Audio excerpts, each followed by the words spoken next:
Somebody in the comments asked the difference between the dragon, as I'm envisioning it for the Dragon Political Economy series I'm doing, and the human superorganism, as Nate Higgins talks about it on his channel. And this is such a great question because both of these things are analogies that are used to visualize how the whole system works. And I think both of them are essential. As a matter of fact, I have a video on the human superorganism that explains that in more detail. If you want to go watch it, I'll link to it below. But also, there's a subtle difference between them in the way I'm conceptualizing those two things. So I want to talk about that difference in this video. So we'll start with the human superorganism. What is that? And this is basically a way of conceptualizing the whole human species as a single organism, where we're imagining supply chains and ways things move through governance processes and through markets.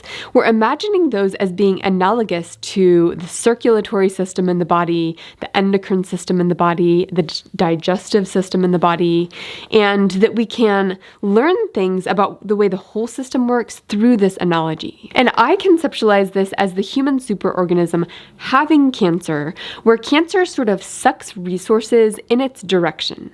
And of course, the cancer here is whatever direction resources are flowing and power decisions are flowing, where they're flowing away from other parts of the body of the human superorganism that deeply need those resources. Moreover, the cancer, of course, excretes waste in places in its environment that is not healthy for the whole human superorganism. So the cancer analogy, I think, is very, very useful. In the field of biology, ant colonies and bee colonies are considered superorganisms because even though there's lots of individual ants and individual bees, the colony itself has its own will and sort of acts as a unit to accomplish things. So the analogy here is that the human superorganism is acting to accomplish things, but those things are not great for human flourishing. Those things are not great for ecosystem. And with that analogy, the way I conceptualize the New Enlightenment is that there has to be a rejiggering of the nervous system of the human superorganism.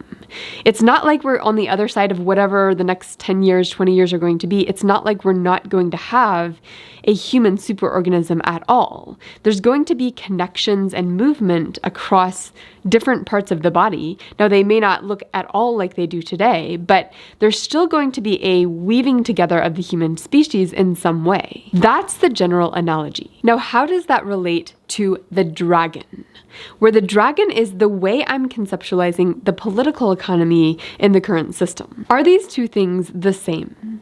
And my answer is actually going to be no, they're not the same, though they're actually fairly similar. And I have two reasons why these are not the same thing. Where the first is just, I need the freedom to be really weird and experimental in figuring out different ways of conceptualizing this. And I want to be able to do that without degrading the concept of the superorganism.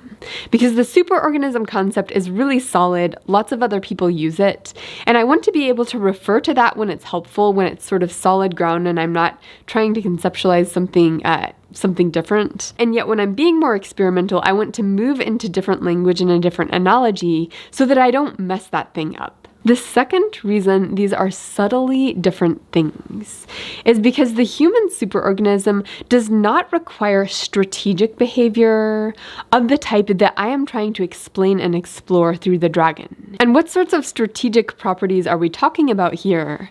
Well, this goes back to my video on GDP, which was where I introduced the concept of the dragon, where I claimed that the dragon is hungering after GDP as we know it, or something kind of like that. And not only does the dragon, the system, hunger after that, it can strategically lift up economic activity that feeds that well and suppress economic activity that does not feed that or that hinders the pursuit of that hunger. And one thing I explored in that video was the notion that if you have economic activity that has a horrible negative side effect that will drive people to fix that negative side effect in a way that feeds the growth in GDP as we know it, then the dragon is going to much prefer that kind of economic activity over economic activity that has no such negative side effect. it. And this is true even if there are no human groups, no human people who would want that thing to happen. This still happens. The dragon still strategically acts in that way,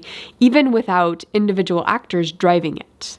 So that's actually a fairly weird claim.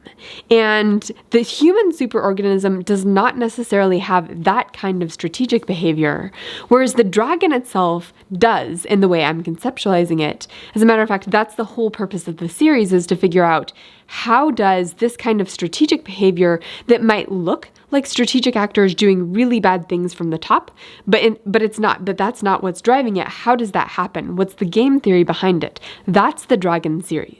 And actually, I guess a third difference between these two things is that I am claiming the dragon has to die, because my orientation around the dragon is the thing that's hungering after GDP as we know it. Whereas I don't say the human superorganism has to die, because of course there's still going to be a human superorganism. It just needs a rejiggering of the nervous system to make that healthier.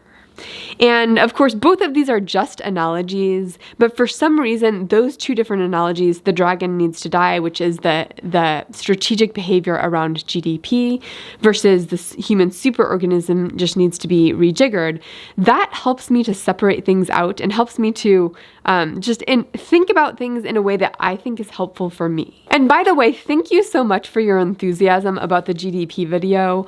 I was not expecting that. I was not expecting people to want to hear more from me about dragon political economy and all of this. And when people were interested in that, I was just so excited because it meant I could talk about these things I'm thinking about all the time with people who actually want to hear it. So thank you so much for that.